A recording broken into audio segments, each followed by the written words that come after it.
C'est l'heure de votre émission Génération News. Merci de nous rester fidèles. Génération News, l'émission qui prend à cœur toutes les problématiques liées à la jeunesse. L'arrivée d'Internet a fait place à une nouvelle criminalité. On parle alors de la cybercriminalité. La cybercriminalité est un fléau dangereux qui a plusieurs facettes, dont l'escroquerie, qui sera suivie de nombreux modes d'escroquerie sur Internet, sur la toile comme on le dit.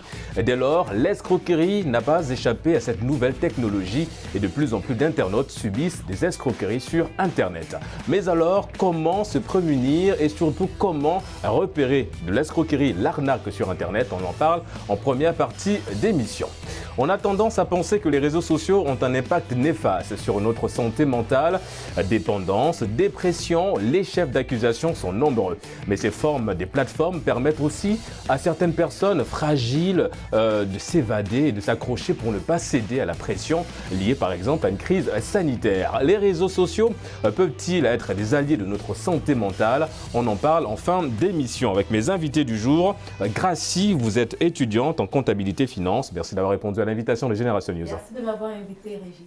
On remercie également Warren, étudiant en sciences politiques. Merci d'avoir répondu à l'invitation de Média. Merci à vous. Et on termine avec Darla, étudiante en marketing communication. Un réel plaisir de te recevoir sur le plateau de Génération News. Merci à toi, Régis.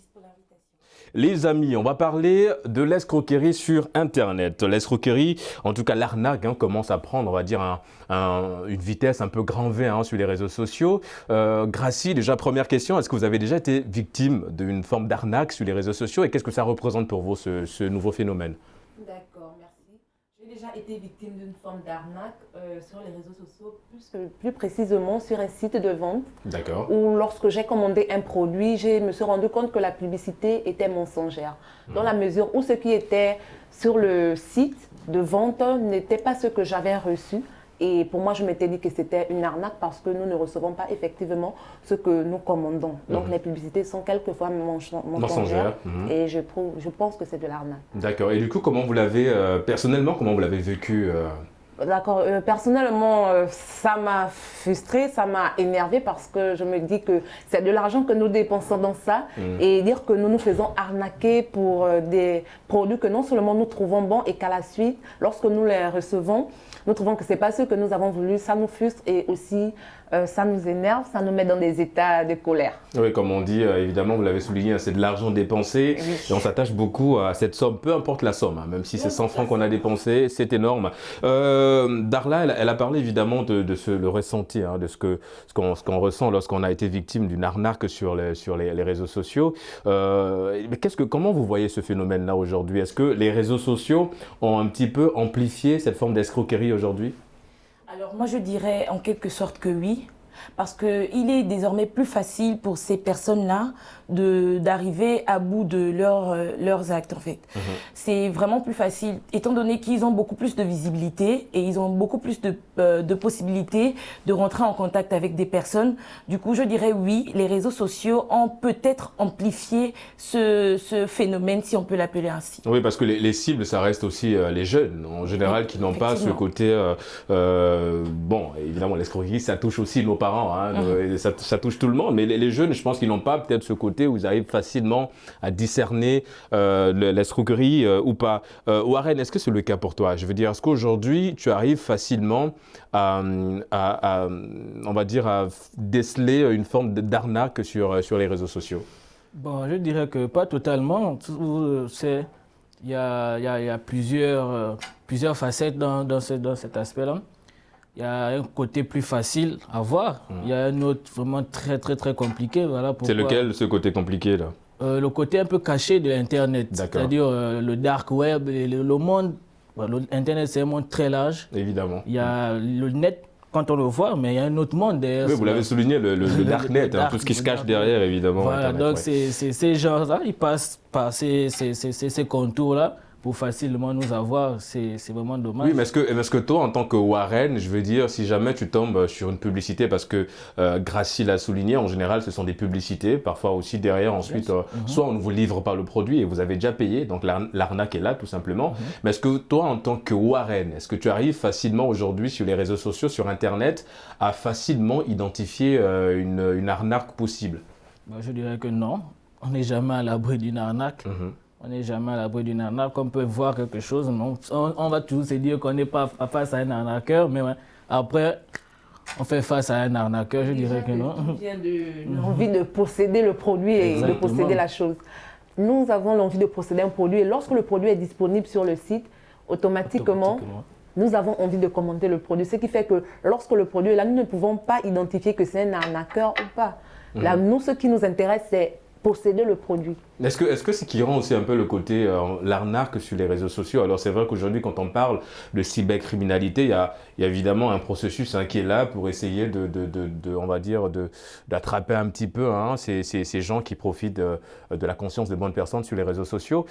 Mais est-ce que des fois c'est un peu plus difficile pour vous lorsque vous êtes victime d'une arnaque de pouvoir porter plainte par exemple en vous disant que si je porte plainte il n'y aura peut-être pas une suite logique et du coup on se laisse arnaquer facilement, ou bien vous êtes dans l'optique de se dire je dois être un peu plus vigilant, Darla? Personnellement, moi, je le dis, je suis plus vigilante maintenant. C'est-à-dire que quand je vois une publicité ou quand je vois un article qui me plaît sur Internet, je vérifie d'abord la source. Je cherche à savoir si vraiment cette personne existe. Parce que des fois, il y a des personnes qui nous envoient des messages ou qui publient des choses et on se rend compte que c'est un individu et non pas une entreprise. Du coup, moi, je vérifie si c'est réellement une entreprise, quitte à faire des recherches sur Google ou Facebook, de telle sorte à ce que je trouve des informations sûres qui peuvent me prouver que ces personnes-là existent réellement avant de faire un achat. Je suis beaucoup plus prudente maintenant et je conseillerais également aux jeunes d'être beaucoup plus prudents avant de se donner à valider, l'achat d'un produit ou bien de céder à ce qu'on appelle aujourd'hui, il y a le procédé des deepfakes, on prend le visage de quelqu'un, mais il y a un autre phénomène qui a toujours été là, mais qui a pris un petit peu de l'ampleur, je pense qu'on a tous été victimes de ça, c'est ce monsieur qui vous appelle et qui a le maximum d'informations sur vous, il connaît votre âge, votre nom, et qui vous rassure qu'il a un projet et qu'il aimerait vous associer à ce projet moyennant une somme. Vous êtes déjà tombé sur cette forme d'arnaque, Gracie? Oui, effectivement. Et lorsque je tombe sur cette forme d'arnaque, non seulement je cherche à savoir d'où la personne a eu mes informations d'abord, parce que c'est trop facile comme ça de venir m'offrir.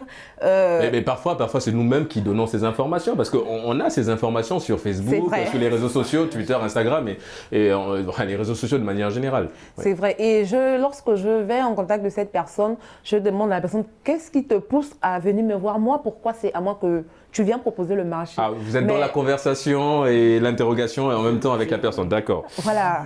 Mais souvent, je ne rentre pas. Bon, je ne crois pas beaucoup à ça parce que c'est trop facile. Non seulement je cherche à savoir qui est la personne. Et souvent même, je vais plus loin. Je me dis, votre WhatsApp, on va communiquer par appel vidéo pour voir vraiment qui est cette personne. Parce que beaucoup se cachent derrière les réseaux sociaux. Et moi, j'essaie facilement prendre ces personnes dans leur propre piège. Justement, mais il va peut-être falloir que tu nous montres un peu comment ça se passe. On va suivre ta méthode pour justement éviter de tomber dans un piège d'un arnaqueur. Oui, Warren? Je pense que cette arnaque-là, ça tombe le plus souvent sur des personnes âgées. Le plus souvent, c'est sur des personnes âgées parce que nous, les jeunes, on sait comment ça se passe. Ces genres de choses-là, c'est parce qu'en général, on n'a pas trop le réflexe de justement un peu de suivre le procédé, la démarche de Gracie, c'est-à-dire d'aller plus loin dans le sens de demander une conversation WhatsApp, appel vidéo avec la personne. On est général dans la confiance directe, c'est-à-dire les gens qui nous parlent en général, les arnaqueurs, c'est des gens qui nous connaissent, c'est des gens qui ont un très joli discours et facilement on se dit, s'il a ce discours, parce qu'on peut faire confiance et c'est justement on peut faire confiance là qui a tendance à nous balancer dans les pièges de ces arnaqueurs. Oui, donc oui, ça peut tomber évidemment sur les personnes âgées, mais les jeunes aussi, on n'a pas souvent cette clairvoyance de chercher un peu plus loin et de savoir qu'est-ce qui se passe. Du coup, Darla, vous avez donné un petit peu, on va dire, des pistes pour essayer on va dire un petit peu de poser des phares sur ces arnaqueurs. Mais s'il fallait aller plus loin, est-ce qu'il y a d'autres, notamment les réseaux sociaux, qu'est-ce qu'il faut faire? Retirer déjà ces informations, ne pas tout donner sur les réseaux sociaux en termes d'informations. Par exemple, aujourd'hui, on reçoit des liens quand on reçoit un inbox, une messagerie privée, et il suffit de cliquer dessus pour être facilement piraté et être arnaqué même en faisant un versement. Qu'est-ce qu'il faut faire aujourd'hui concrètement? Je dirais qu'il faut tout simplement pas rentrer dans ces liens avant d'être sûr ou de demander à la personne qui nous les envoie de quoi il s'agit exactement. Parce que justement, tu l'as si bien dit, Warren, Régis, tu l'as si bien dit, du coup, c'est beaucoup plus par ça en fait que ça passe maintenant, les liens là. On t'envoie un lien, tout de suite tu cliques, tout de suite tu rentres tes informations et ils arrivent même à demander les numéros de carte bancaire et voilà un peu ça. Ouais. Donc, je pense que nous ne devons vraiment pas rentrer nos informations comme ça. Et sur Internet, à l'exemple de Facebook, nous ne devons pas donner toutes nos informations parce que c'est par ça que ces personnes la passent. On doit être quand même limite dans les informations que nous donnons sur les réseaux sociaux parce que c'est très risqué de donner tout sur soi et quand la personne vient vers toi, il a toutes tes informations du coup, tu te dis, je vais faire confiance vu qu'il sait tout de moi, ça va être forcément une personne de bonne foi, alors que non. Oui, parce que c'est des gens aussi qui sont très patients, hein, parce qu'ils observent, ils vous observent, ils voient ce que nous faisons sur les réseaux sociaux, avec qui nous interagissons beaucoup plus, et en fonction de là, il peut vous dire, ah tiens, mais vous êtes ami avec telle personne, je connais telle personne, et l'arnaque passe plus facilement. Je voulais aller dans ce qu'elle disait. On n'a pas toujours la possibilité de d'abord réfléchir en disant que nous n'allons pas mettre nos informations ou nous allons être vigilants. Souvent, ces personnes passent par les personnes, comme Régis pouvait dire, qui nous contactent beaucoup le plus souvent parce que j'ai déjà été victime de ce genre d'arnaque où la personne qui m'écrit me dit « Est-ce que tu as vu ce qui a été publié sur ton compte ou sur ta page? Clique sur ce lien, tu vas voir. » Moi, je me dis que bon, cette personne, à mon WhatsApp, effectivement, elle aurait directement cliqué et m'envoyé les informations. Lorsque je me rends compte que bon, ça ne colle pas au fait, qu'est-ce que je fais? Je dis à la personne, clique-moi ce que tu as vu, envoie-moi. Lorsque tu me dis non, je ne peux pas le faire et que toi, tu viens me dire d'aller cliquer, moi je tic. Automatiquement, je vais sur le WhatsApp de la personne, je dis, qu'est-ce que tu voulais me montrer sur Facebook? La personne me fait savoir qu'effectivement, moi, je ne voulais rien vous montrer. On m'a piraté. Je dis, ah bon, donc c'est un pirateur qui était là. Donc, du coup, on ne va pas se dire qu'on doit... La vigilance vient au moment où l'acte est déjà là. Voilà. Pour appuyer ce que les filles disaient, en dehors même des liens, il y a aussi des Wi-Fi. D'accord. Des Wi-Fi libres services dans des écoles, dans des lieux publics. Ces Wi-Fi-là, des pirates passent par ces Wi-Fi-là pour avoir les informations confidentielles dans nos téléphones. Oui, mais est-ce que du coup, oui, c'est vrai que c'est un moyen aussi d'obtenir le maximum de données personnelles, hein, des informations. Mais l'arnaque aussi, c'est, au vu de quand lorsqu'on récupère ces informations-là, c'est de faire du chantage derrière aussi. Vous avez déjà été victime de ça? Si, pas moi, personnellement, pas moi. Mais j'ai une amie, pas plus tard qu'hier, qui s'est fait pirater son smartphone. Et jusqu'à présent, elle avait des photos compromettantes, des informations compromettantes. Donc jusqu'à là, je ne sais pas comment elle a passé la nuit. Mais vraiment, ça doit être très, très, très difficile. Il y a eu le chantage derrière. L'arnaqueur voulait une somme d'argent en contrepartie pas encore. Mais je pense que ça va arriver parce que vu les informations qu'il y a dans son téléphone, il y a les cartes bancaires, les comptes bancaires, les photos, c'est ça les documents importants. Je pense que ça ne saurait tarder. Moi, j'ai déjà eu ce genre d'arnaque, mais heureusement la personne était venue vers moi pour me dire que oui, voilà, j'ai réussi à avoir des photos compromettantes de vous et tout, mais heureusement que je n'en ai pas. Du coup, j'ai clairement dit à ce monsieur que mais je n'en ai pas, si vous en avez, allez-y, publiez-les. Voilà, il disait mais vraiment, faut avoir peur parce que je vais mettre tes photos sur le net. Parce qu'il y a une forme de psychologie inversée. Voilà, il essaie de jouer avec mon mental, un peu mon moral, mais je lui ai clairement dit que je n'en ai pas. Du coup, je sais que c'est de l'arnaque vu que je n'en possède pas. Donc c'est pas la peine. Mais les personnes qui en ont, forcément ces personnes-là vont se sentir menacées et vont essayer par tous les moyens de céder au chantage. Alors que parfois c'est même pas vrai. Les personnes ne possèdent rien, mais juste parce que tu ne veux pas être exposé, tu te retrouves dans l'obligation de céder au chantage de la personne. Et en parlant de céder à ce chantage d'une personne, alors il y a évidemment, comme je l'ai souligné en introduction, l'escroquerie aujourd'hui sur Internet, on va dire une flopée d'escroqueries sur Internet. Il y a une qui est très récurrente, cette escroquerie sur Internet, c'est, je ne sais pas aussi si vous l'avez déjà reçu, ce mail qui vous certifie que vous avez été retenu pour un entretien et qu'il y a un concours et si vous voulez gagner le concours, vous devez verser une certaine somme. Et cette somme, au finish, derrière, vous ne passez pas le concours. Et en général, c'est des établissements qui sont certifiés. Est-ce que quelque part, on peut affirmer, Gracie, qu'il y a une forme de complicité aussi parfois avec ces institutions?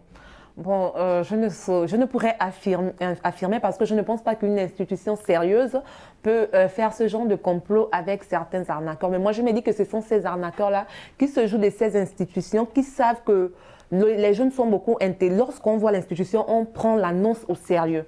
Et là, automatiquement, on verra le logo d'une institution ou encore l'appellation d'une institution. On va se dire, waouh, c'est vrai. Oui, parce qu'eux, ils vont au bout de ce qu'ils veulent obtenir. C'est-à-dire, s'il fallait qu'ils mettent un logo, ils vont le faire. S'il fallait qu'ils mettent le maximum d'informations pour vous avoir facilement, ils vont le faire. Donc, d'où encore l'arnaque. Aujourd'hui, Warren, ça devient un peu plus compliqué lorsqu'on a cette forme d'arnaque où on a l'impression que tout se passe bien en lisant le document. Oui, tout à fait. Ça devait être très compliqué parce que, comme l'a si bien dit Gracie, nous, en étant étudiants, quand on reçoit une offre, on a reçu quelques concours, ceci, cela, du coup, on se lance les yeux fermés tout de suite et parfois on se prend le mur directement. Oui, parce qu'on a tendance à vouloir regrouper la somme demandée. Exactement, le plus tôt possible. Oui, justement, parce qu'ils sont, ils sont dans cette pression qu'ils mettent derrière le délai, c'est dans 4 jours. Et évidemment, dans 4 jours, tu dois,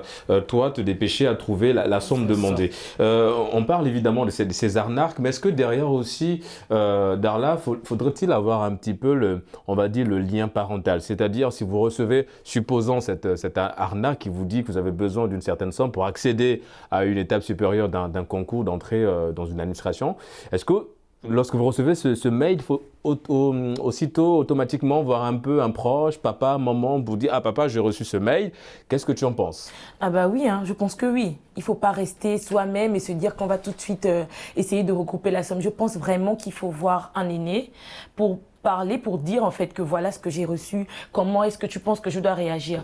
Peut-être que cet aîné aura une analyse meilleure que la nôtre. Ouais, un regard plus adulte, tout simplement. Plus adulte. Ouais. Donc du coup, je pense vraiment qu'il faut le faire. D'accord. Vous partagez la démarche David, parce que je me dis, lorsqu'on a une opportunité, automatiquement, on veut se lancer. Mais à quel prix, Gracie? Ah bon, ça dépend de la somme. Automatiquement, on va accepter l'offre, mais pour trouver l'argent, on ira vers les parents pour dire « j'ai eu une offre ». On ne va pas dire aux parents que « est-ce que tu penses que l'offre est bonne ?» Et qu'elle revient du net. Voilà, je vais dire aux parents « j'ai eu une offre, il me faut cette somme urgemment ». Moi, je convainc même le parent que l'offre, elle est bonne. Oui, mais est-ce que c'est pas un petit peu dangereux, justement? C'est pas dangereux, mais nous, c'est-à-dire qu'on comprend qu'on est dans... Voilà, tu es jeune, tu as besoin d'emploi, tu as besoin de passer les concours, mais si jamais tu es dans cette philosophie, ça veut dire que quelque part, ça va être compliqué. Si tu, un tant soit peu, mets les parents de côté, parce que le parent, papa ou maman, peut avoir un regard un peu plus pointu que toi par rapport à cette forme d'arnaque, évidemment, on comprend l'envie de participer au concours, mais je trouve que écarter les parents, c'est un peu risqué. C'est un peu risqué, tu trouves pas? C'est risqué, effectivement, mais nous, en tant que jeunes, c'est ce qu'on vit au quotidien, ou bien c'est ce que l'on fait au quotidien. Lorsqu'on a une offre, lorsqu'on part présenter l'offre aux parents, c'est pas pour demander l'avis du parent. C'est pour dire aux parents, j'ai eu cette offre, il me faut passer ce concours, j'ai besoin de cette somme parce que je dois passer le concours. Gracie, de dire qu'il ne faut pas le faire ainsi, en fait. C'est l'occasion de dire qu'il faut peut-être mêler les parents à ça. Parce que sans te rendre compte, tu participes à ton arnaque. En fait, sans pour autant vouloir mêler parce que c'est le parent, et puis tu dis carrément que tu mets la pression aux parents pour convaincre les parents. Il y a des parents, le plus souvent, qui ne connaissent pas les procédés administratifs. Effectivement. Il y a des parents qui ne sont pas allés très loin sur le banc de l'école, qui n'ont aucune notion de comment les choses se passent. Mais dans ce cas, autant avoir l'avis d'un aîné, comme elle a tout simplement, pas forcément papa ou maman. Voilà, oui, exactement. Un ami aussi qui peut vous orienter, qui peut vous dissuader de ne pas y aller parce que c'est une arnaque derrière. Et donc oui, évidemment, les parents ne sont pas allés très loin sur le banc de l'école, mais on peut toujours s'entourer des Voilà, il ne faut pas foncer tête baissée parce qu'on ne sait pas ce qui nous attend devant. Notre avis n'est pas toujours le bon, en fait. D'accord. On va revenir sur ce procédé de l'arnaque. Darla, je reste avec toi. On l'a souligné, Internet aujourd'hui devient très dangereux en ce qui concerne évidemment cette forme d'arnaque. On a parlé des solutions, comment aujourd'hui éviter justement ce genre de problème. Vous avez déjà été victime, vous l'avez souligné, de cette forme d'arnaque. Le ressenti, je l'ai posé à Gracie, mais je veux dire intérieurement, comment on se sent? Je veux dire, est-ce qu'on a l'impression d'avoir été abusé mentalement? Est-ce qu'on se dit, Au sorti de là, on a des résolutions qu'on se donne. C'est lesquelles, vous, est-ce que lorsque vous avez été victime de ça, vous vous êtes dit plus jamais? Oui, je me suis dit plus jamais, je me suis sentie vraiment oui, mais est-ce qu'aujourd'hui vous vous donnez les moyens de réaliser ce plus jamais là? Oui, je me donne les moyens en faisant quoi? Comme je l'ai énuméré tout à l'heure, en vérifiant les informations de la personne qui vient vers moi. Peu importe le temps que ça va prendre, c'est pas un peu long le procédé? Non, mais Internet, ça va super vite.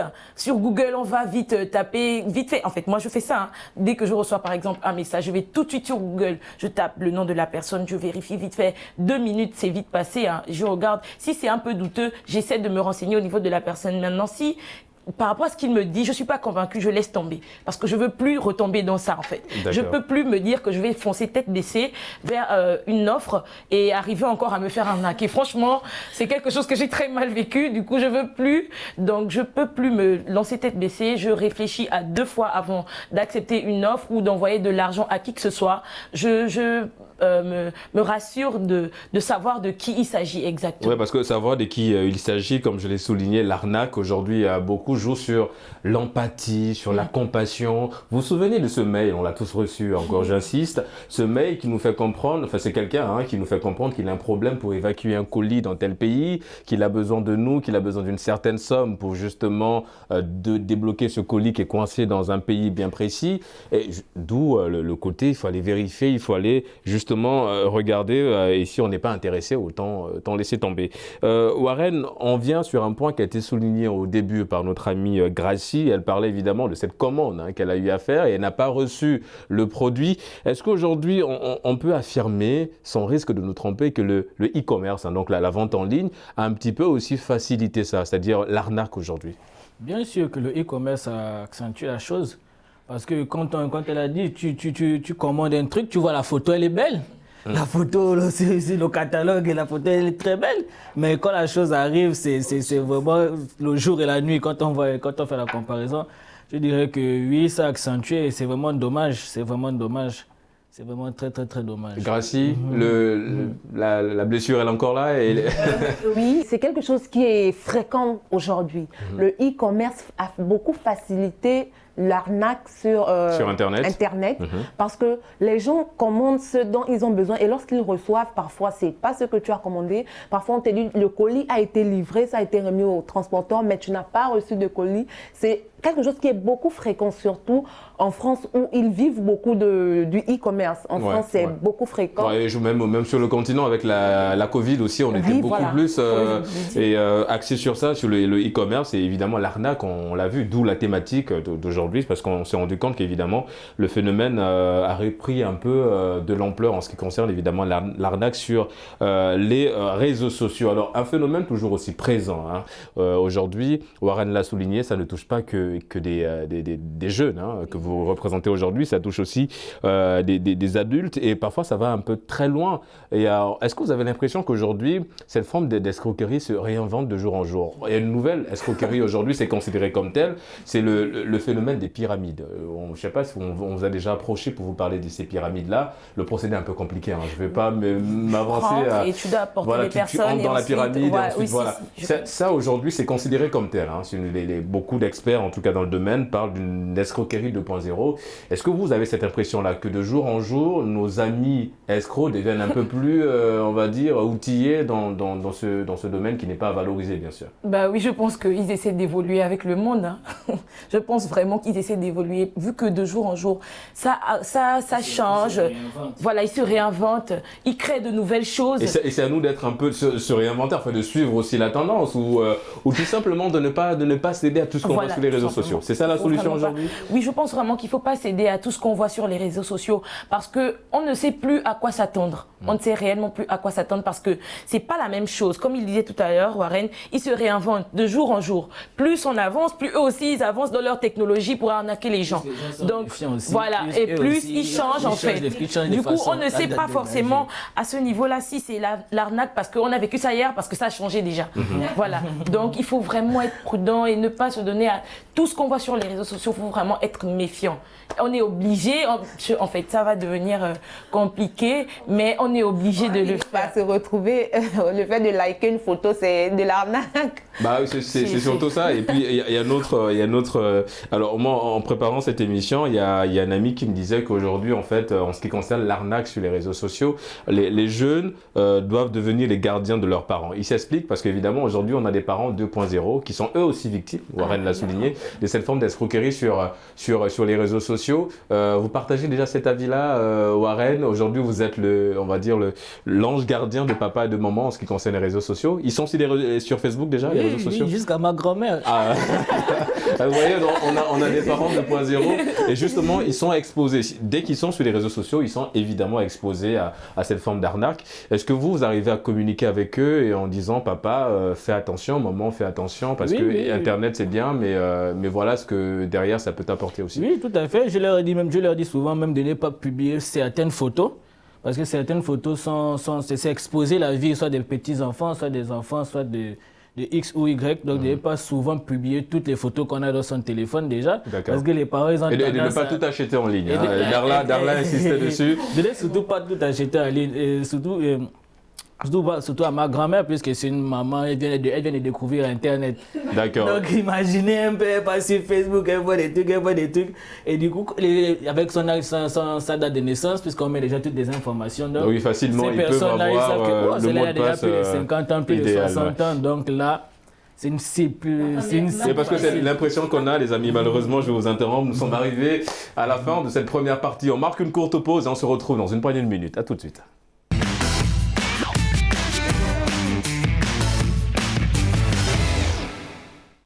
De retour sur le plateau de Génération News pour la deuxième et dernière partie d'émission. Les amis, nous restons dans la thématique de réseaux sociaux. On va s'intéresser à ces réseaux sociaux-là. Est-ce que les réseaux sociaux sont nos amis pour la vie? C'est la question évidemment qu'on se pose. Alors, on a toujours, on a parlé en première partie des dangers un peu des réseaux sociaux, le côté un peu dark, noir, néfaste un peu des réseaux sociaux.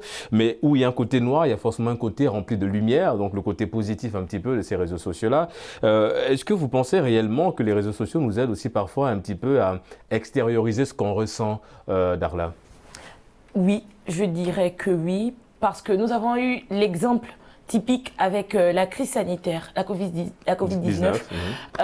Pendant le confinement, on n'avait pas des gens autour de nous, on ne pouvait pas sortir, on ne pouvait pas voir du monde et c'est stressant ça. Ouais. Et personnellement, de mon expérience, j'ai pu me divertir par les réseaux sociaux parce que je pouvais faire des appels vidéo, je pouvais être là sur Instagram à regarder des directs de personnes et tout. Donc, je dirais que oui, les réseaux sociaux, ce sont des choses qui peuvent nous permettre de nous divertir. Ça n'a pas seulement un mauvais côté, mais aussi un bon côté et un très bon même, je dirais. Parce qu'il y a des personnes qui n'aiment pas forcément être dehors avec tout le monde, qui veulent être chez eux, mais quand même être entourés.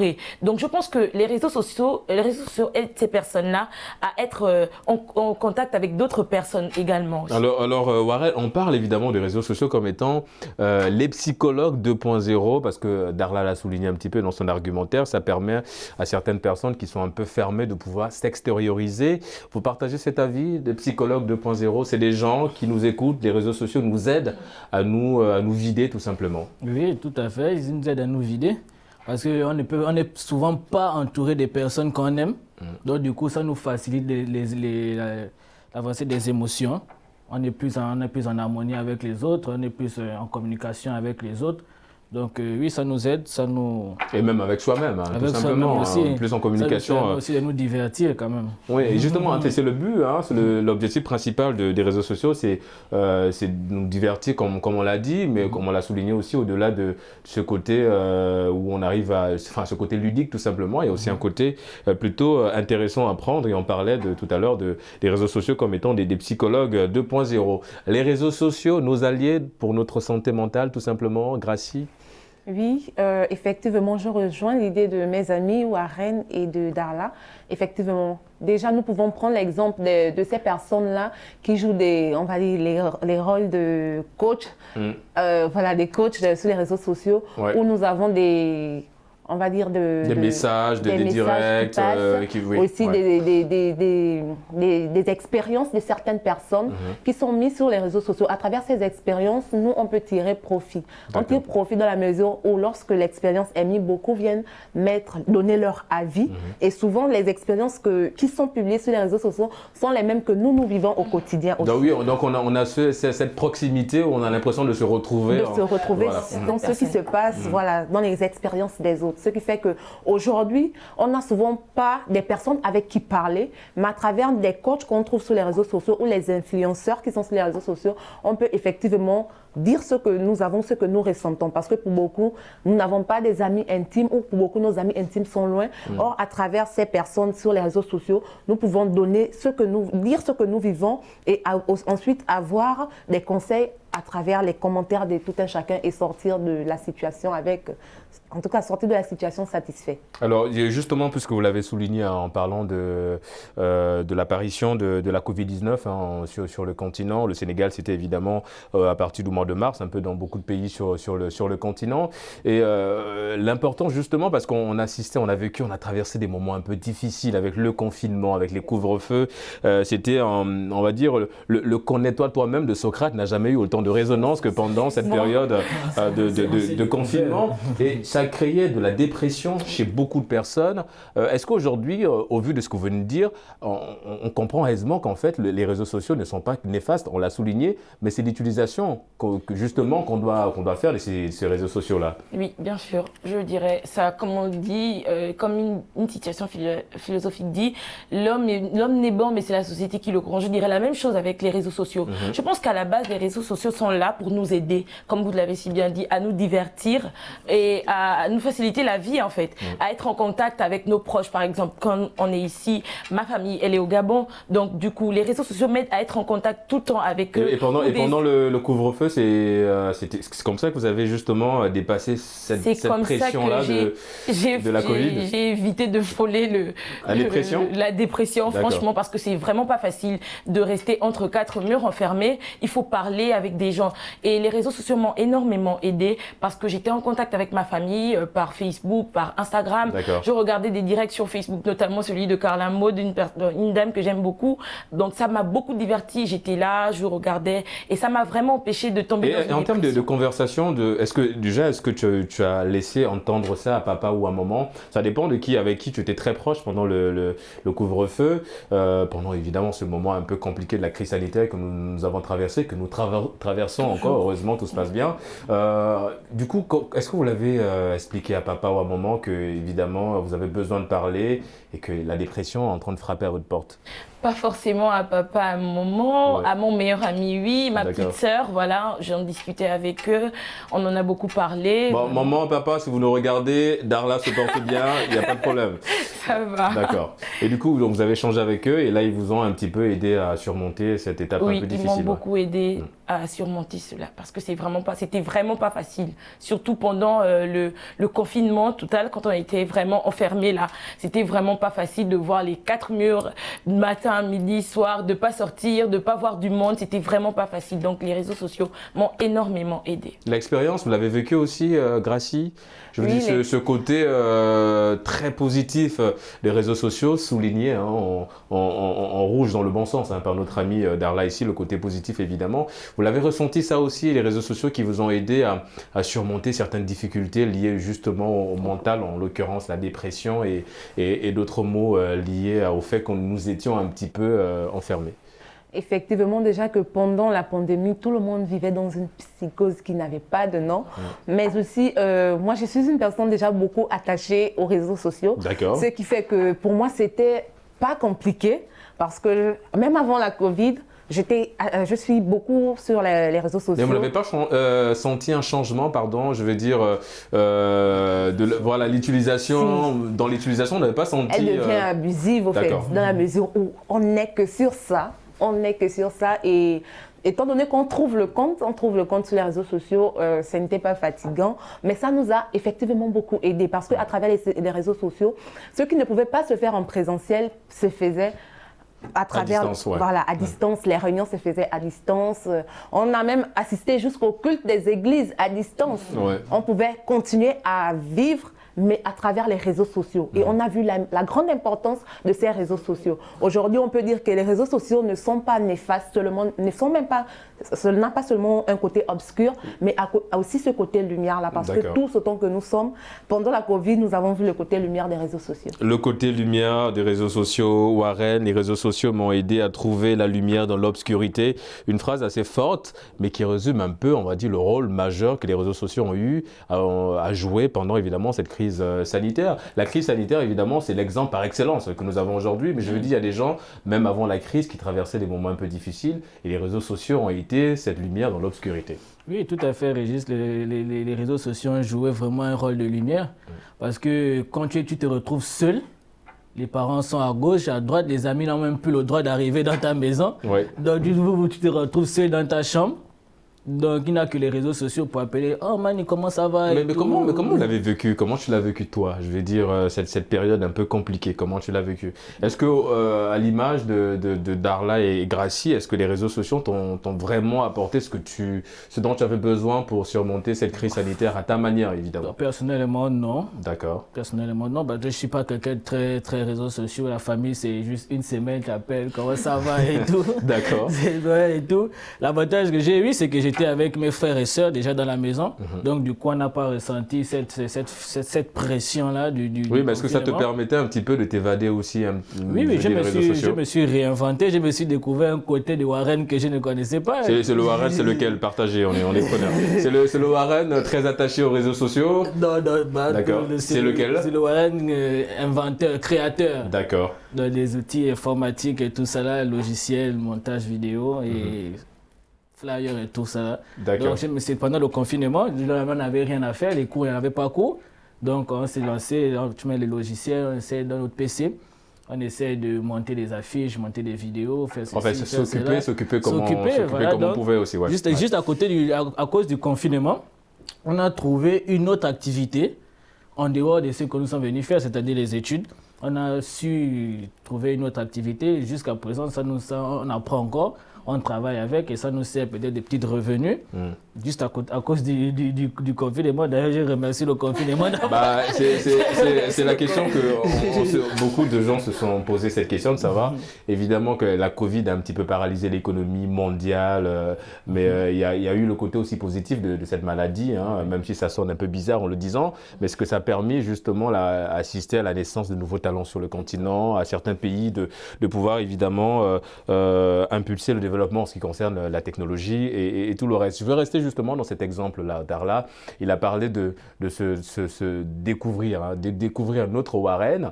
Est-ce que ça a été le cas pour vous? On a eu deux Darla pendant le confinement, ou bien on a eu une seule.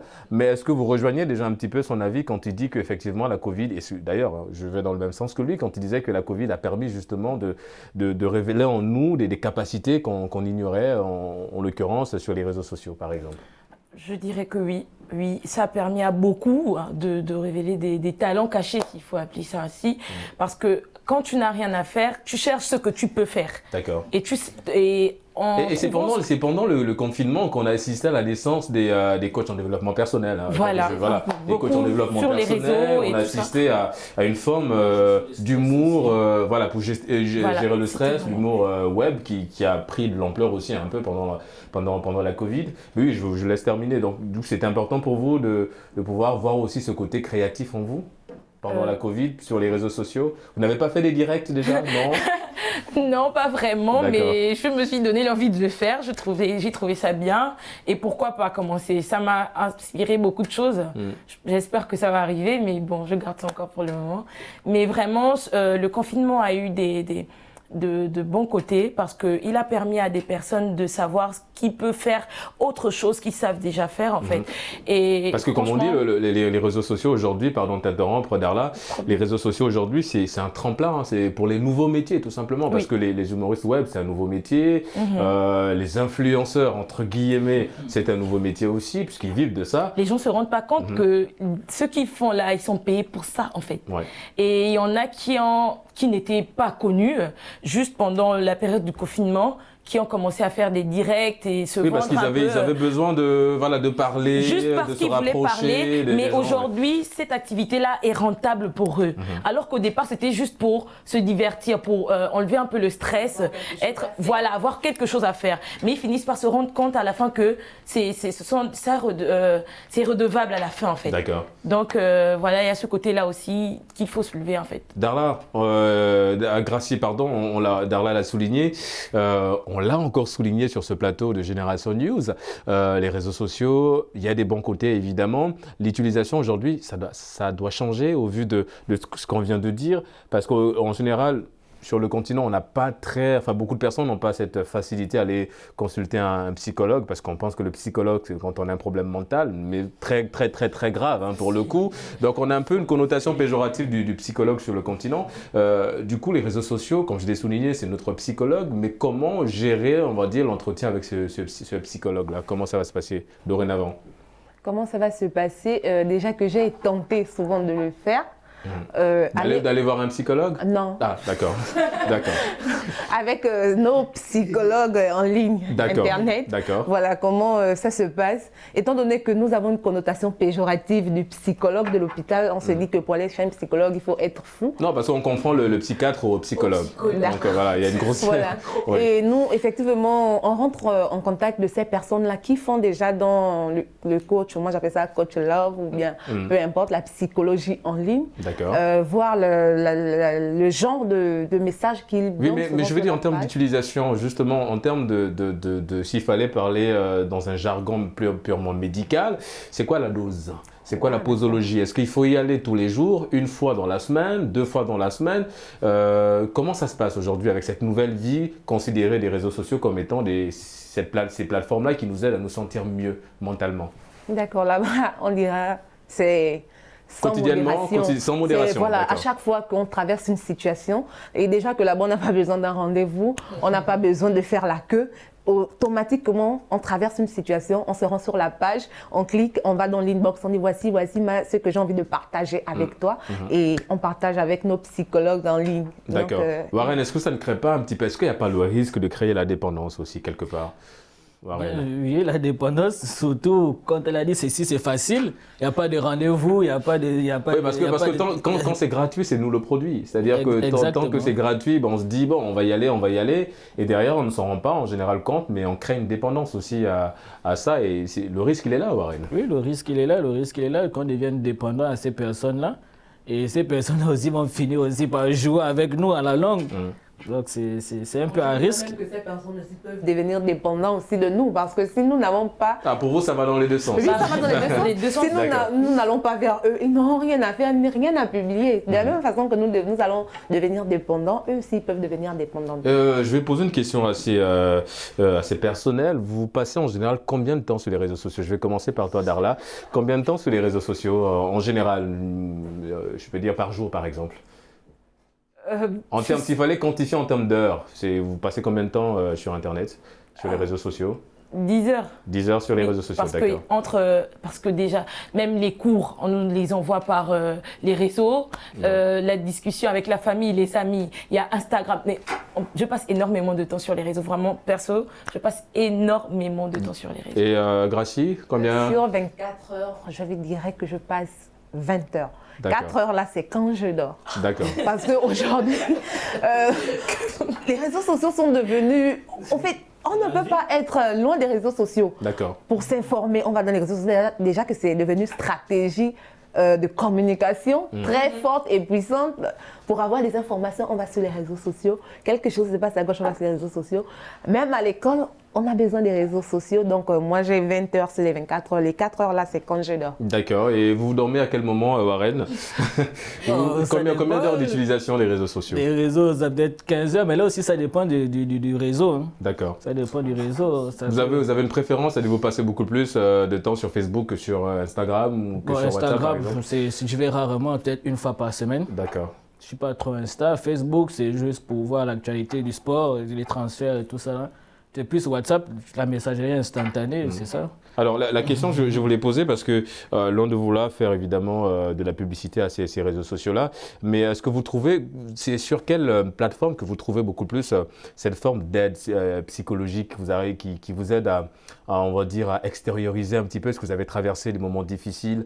En général, lorsqu'on sort d'une rupture, on a parfois besoin des réseaux sociaux pour essayer d'oublier, pour essayer de passer à autre chose, mais vous trouvez votre réconfort dans lequel de ces réseaux sociaux? Ou bien vous êtes vous gambadez un petit peu sur les réseaux sociaux, Twitter, Instagram, vous visitez un peu tout, ou vous avez un réseau par excellence qui vous offre ce que vous avez besoin, ce dont vous avez besoin? Régis, par rapport à la question, je dirais Facebook. D'accord. Parce que Facebook, c'est un peu tout le monde. Et Instagram, c'est pas tout le monde. Tout le monde n'a pas Instagram. C'est un peu sélective comme application. Voilà, oui, je dirais ça parce que tout le monde n'est pas forcément intéressé par Instagram. Il y a beaucoup plus de monde sur Facebook. Tout le monde est plus connecté sur Facebook. Il y a beaucoup plus de directs même. Sur Instagram, c'est plus les directs des stars. Voilà. Ouais. Un peu comme Twitter. Bon, des personnalités publiques. Voilà, Twitter, c'est même des personnalités publiques. Voilà.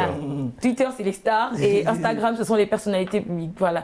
Donc, c'est plus sur Facebook qu'on trouve notre compte par rapport à ça, personnellement. D'accord. Et Gracie, personnellement, c'est sur Facebook aussi que vous trouvez? Personnellement, c'est sur Facebook parce qu'il y a déjà des pages auxquelles je suis abonnée et lorsqu'il y a une actualité, automatiquement, ça se montre chez moi dans mon téléphone. Et sur Facebook, on trouve tout genre de conseils, tout genre, que ce soit émotif dans l'amour, émotif selon la divinité, chrétien, personnellement aussi, professionnellement, sur le travail. C'est sur Facebook qu'on en trouve rapidement. Mais est-ce que vous tirez, Warren, alors évidemment tu l'as souligné, tu n'es pas très réseaux sociaux, mais tu as découvert un autre côté, un autre Warren qui lui l'est peut-être un petit peu, puisque voilà, tu as eu à être créatif pendant la Covid. Est-ce que lorsque tu décides par exemple d'oublier un événement douloureux, malheureux, à l'image de Gracie et de Darla qui vont sur les réseaux sociaux pour essayer de suivre un peu nos coachs en développement et en vie privée qui pullulent un peu sur les réseaux sociaux, est-ce que tu tires vraiment, on va dire, satisfaction de ces témoignages-là? Bon, personnellement, non. Parce que moi, quand j'ai un problème émotionnel, je me tourne plus vers le cinéma ou encore la musique. C'est ce qui m'aide le plus souvent. Mais les réseaux sociaux ne t'aident pas à t'évader un petit peu? Non, pas du tout. Discuter avec des amis, rire, mais... Oui, mais ça peut aider, c'est une thérapie. Ça peut aider à oublier. Mais après, quand la connexion est finie, tu te replonges directement. D'accord. Tu te replonges directement dans le côté douloureux de la chose. Mais je dirais que moi, c'est plus film, je rigole. Après, la musique, et puis les réseaux sociaux, c'est... Ça passe après. Est-ce que ce genre de conversation, Darla, tu as une petite sœur, c'est ça? Tu l'as souligné tout à l'heure, tu as une petite sœur. Du coup, comment ça se passe, je veux dire, la conversation avec elle en ce qui concerne aussi... parce que oui, évidemment, tu es dans le rôle de la grande sœur qui essaye de protéger la petite sœur en disant « fais attention les réseaux sociaux ». Mais est-ce qu'il y a ce double discours de « les réseaux sociaux, c'est bien aussi parce que ». Oui, les réseaux sociaux. Déjà, elle aime aussi énormément les réseaux sociaux. C'est TikTok, c'est Instagram, Luce, vraiment. D'accord. Elle s'appelle comment? Luce. Luce. Voilà, son prénom c'est Luce. Si elle nous regarde, on salue Luce. Coucou Luce. D'accord. Voilà, elle aime vraiment les réseaux sociaux. Mais à moi de dire, fais attention des fois parce que comme il le disait Warren tout à l'heure, c'est pas tout ce qu'on publie sur les réseaux. Mais également, tu peux aller sur les réseaux, ça va te divertir.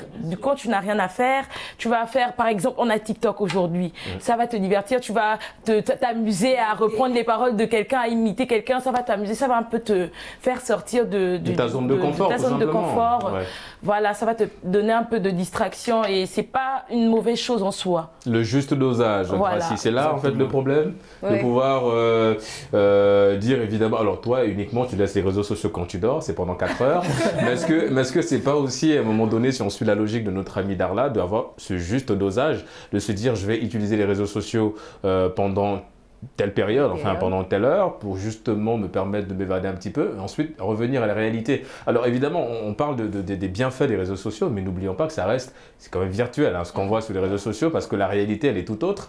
Est-ce que vous arrivez à faire ce discernement? C'est-à-dire, oui, les réseaux sociaux nous aident à nous évader un petit peu, à nous aider mentalement, mais la réalité peut encore nous aider un peu plus. Est-ce que vous avez ce discernement-là entre les deux? Effectivement, lorsque nous sommes sur les réseaux sociaux, je sais discerner qu'à un moment, il faut revenir sur le vrai parce que nous avons des objectifs. Et je suis beaucoup objective. Lorsqu'il faut faire ce que je dois faire, je le fais. Et lorsqu'il faut être sur les réseaux sociaux, je dois être sur les réseaux sociaux. Donc, c'est le conseil aussi que je peux donner à toutes ces personnes-là. On ne doit pas juste s'attacher aux réseaux sociaux, sachant que nous avons la réalité en face de nous. Les réseaux sociaux, c'est juste pour un temps, pour s'amuser, et après, on doit revenir sur Terre. Non, pour nous aider aussi. Hein. Vous l'avez dit, les psychologues 2.0, ce sont nos amis, évidemment, des réseaux sociaux. Alors, le message de fin, parce que nous arrivons, évidemment, au terme de cette deuxième et fin d'émission, les amis. Un tour de table, on va prendre un petit peu les conseils. Alors, le conseil de notre ami Gracie, on l'a, mais Warren, s'il fallait donner un conseil à cette génération connectée aujourd'hui, en ce qui concerne évidemment le côté, on va insister sur le côté positif des réseaux sociaux. C'est lequel le conseil que tu peux donner aujourd'hui?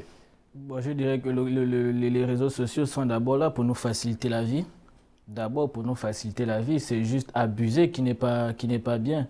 Abuser qui n'est pas bien. Donc, je leur dirais de faire très attention, de faire la distinction des choses entre la réalité et le virtuel. Parce que les réseaux sociaux, il y a beaucoup de virtuels.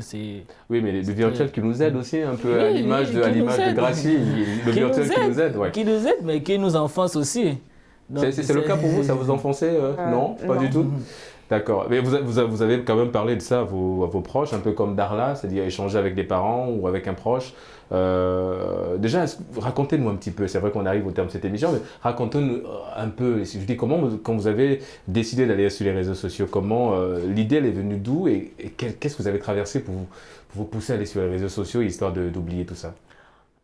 Comme je disais, je suis une personne beaucoup émotive, ce qui fait que souvent lorsque je suis touchée, je me sens mieux quand je ris, quand je parle ou quand je regarde des vidéos amusantes ou des vidéos réconfortantes, des vidéos des coachs, etc. Donc je m'étais dit, bon, je vais essayer de voir ce qu'il y a sur les réseaux sociaux. Oui, mais le proche, il peut pas vous donner ça. Je veux dire, une amie, elle peut pas vous apporter. Vous n'avez pas d'amis drôles, non? Il y en a, mais c'est pas pareil. D'accord. Plus d'immaturité sur Facebook, ça fait que parfois je suis là, je m'éclate. Et non seulement ça, il y a aussi ce côté, je suis une personne beaucoup attachée aux valeurs divines. Voilà, je regarde beaucoup des pasteurs, des prophètes, tels que mon père spirituel, que je salue bien au passage, l'apôtre évangéliste Georges-Olivier Mbazabois. Il est salué. Voilà, je vais souvent sur sa page, j'essaie de regarder tout ce qu'il fait, les publications qu'il nous donne, ça me réconforte. Je vais sur la page des influenceurs entre griffes, j'essaie de voir ce que ces personnes proposent comme solution aux difficultés de certaines personnes. Souvent, j'apporte même... Un témoignage, comme on dit. J'apporte. Ou encore, j'ai des pages où c'est vraiment l'immaturité. Soit les Ogolas de Dakar. Oui, mais comme on dit, on a parfois besoin d'immaturité. Voilà, d'immaturité, on en a vraiment besoin. Je fais comme ça un coucou aux Ogolas de Dakar, qui est un groupe dans lequel on rit beaucoup. Voilà, on s'amuse vraiment les réseaux sociaux en ce côté-là. Et je me suis dit que, voilà, je vais trouver souvent mon compte, quelquefois. On va terminer avec cette question d'Arla. Les réseaux sociaux, nos amis pour la vie, mais évidemment, il faut mettre un mais derrière. ou bien, tout simplement, nos amis pour la vie. Non. D'accord. Il y a toujours un mais. Il y a toujours un mais. Oui. Je dirais les réseaux sociaux, nos amis pour la vie, mais il faut savoir faire la distinction entre le virtuel et la réalité. Le virtuel et la réalité. Les amis, nous sommes arrivés au terme de cette émission. On remercie Darla, étudiante en marketing et communication. Merci d'avoir répondu à l'invitation des Génération News. Merci. On remercie également Warren, étudiant en sciences politiques. Ça a été un plaisir de te recevoir sur le plateau de Génération News. Gracie, on espère que tu vas beaucoup dormir aujourd'hui. Et c'est un petit peu le téléphone. Gracie, étudiante en comptabilité et finance. Merci évidemment d'avoir répondu à l'invitation de Génération News. Et c'est la fin de cette émission. On se donne rendez-vous samedi prochain pour d'autres thématiques liées à la jeunesse. D'ici là, n'oubliez pas, quoi qu'il arrive et quoi qu'il advienne, gardez le sourire en compagnie de nos programmes.